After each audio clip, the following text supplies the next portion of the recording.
Good Sunday morning, Northeast Ohio, as we get set to close out the month of October. Only 9 days to go until Election Day, which means early voting hours expand this week at your local Board of Elections. You're going to be picking up 2 hours on the back end. Your local BOE is going to be open Monday through Friday this week, 8 a.m. until 7 p.m. And then next Saturday, they're going to be open from 8 a.m. until 4 p.m. for your early vote. And Sunday, again next Sunday, they're going to be open from 1 p.m. until 5 p.m. Vote by mail early voting figures the Cuyahoga County Board of Elections show they have already surpassed their 2014 vote by mail request numbers, with Republicans at 114% of their 2014 number, Democrats at 89% of theirs, and Independents, the largest voting bloc in the county, already at 183% of where they were in 2014. Now, to be honest, these figures aren't anywhere near presidential year numbers, but they do show an increase. That's important to note because of a new study out this week. It found that 86% of Americans are concerned that the U.S. election system could be compromised. That number even higher here in the Midwest, 89%. The remarkable breakout of that is the fact that 9% of these people say they are so concerned they're not going to vote in this year's election. And another 13% say they may not vote. Time was the only electronics involved in voting was a plug leading to an overhead light.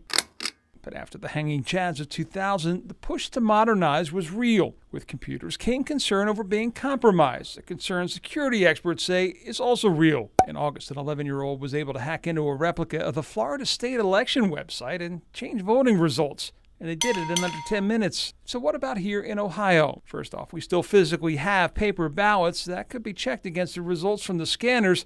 And those scanners in your local school gym are not connected to the internet. They are standalone. In our discussions with cybersecurity experts, that doesn't necessarily mean they're invincible to a cyber attack, but it does significantly reduce their vulnerability to a remote cyber attack.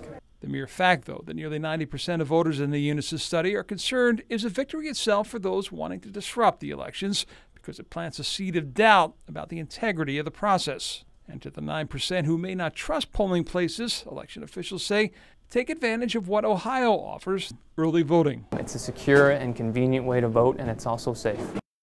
Well, Governor John Kasich has held the job as governor for the last 8 years, but for the first time in 12 years, the seat will be vacant. Don't look for him to quietly fade away like that, though. This week I had a chance to sit down and talk with the governor about his future plans, about the 2018 elections, but we start with something dear to him, and that's a growing deficit in Washington. 17% budget deficit in Washington they announced for this year. President just came out this week and said he's going to have a 10% tax cut. Congress is going to introduce that. Even they're not in session. There's no serious talk about that. No, but this is the Republican Party. In '94 they ran on it. 2010 they ran on a deficit spending against it. Yeah. Well, I'm a Republican and I don't like what they're doing. I was going to say, do you recognize this, your own party in this? Well, sometimes it's, the party has changed. The Democrats have changed. We used to be center right and center left. Now we're like hard right and hard left.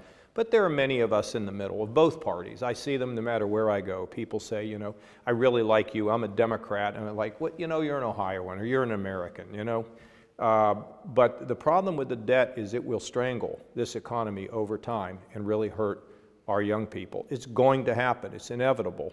You've run in wave elections in the past. In '82, you won against the wave. Yeah, I did. That's true. How do you size up this year? Tough year. The Republicans are struggling, and I believe they are going to lose the House. I don't mean to be a purveyor of bad news, but I think that's going to happen. I think Republicans will keep the Senate. And usually you can read into some of the local races, row offices here in Ohio, and you can't do that this year. Well, they're going to be close. I mean, the governor's race is very close, and the down ticket races are close. The question is, who's going to vote? Where's the momentum? And I keep asking some of my friends, and what I said is I think it's not going to be, it will be a good Democrat year. How good, I don't know. What's next for John Kasich? Don't know. I don't think I will fade away. I think you'll still be able to hear from me in one way or another. I'm going to contemplate a number of different things, some of which I can begin to address after the election, get some things settled and bring some people in who can help me to think about my future. But, also I've got to be mindful of finishing my job as governor and doing this in the right way. So a lot of change coming. 2 girls now in college as freshmen, changing my job after 8 years, as my friends say, driving myself. They're going to put out all points bulletin when John Kasich is driving. and a lot of change coming again. I've been through it before, John, when I left Congress. Now this is a little different situation, but I think I'm up to having a lot more fun going forward. Well, I'm hoping and we don't even know about the politics of the future. I mean, all options are on the table there, so we'll see. Clearly, everything that does depend on the midterms. Well, it's not just that. It's if I were to be back in politics, could I make a major impact to help the country? And if I don't ever run again, can I keep a voice that I think represents some stability? And we just have to see, you know. I'm a believer in the power of community, so you don't have to be a big shot to make a difference. With Democracy 2018, I'm John Kasich. Enjoy your Sunday.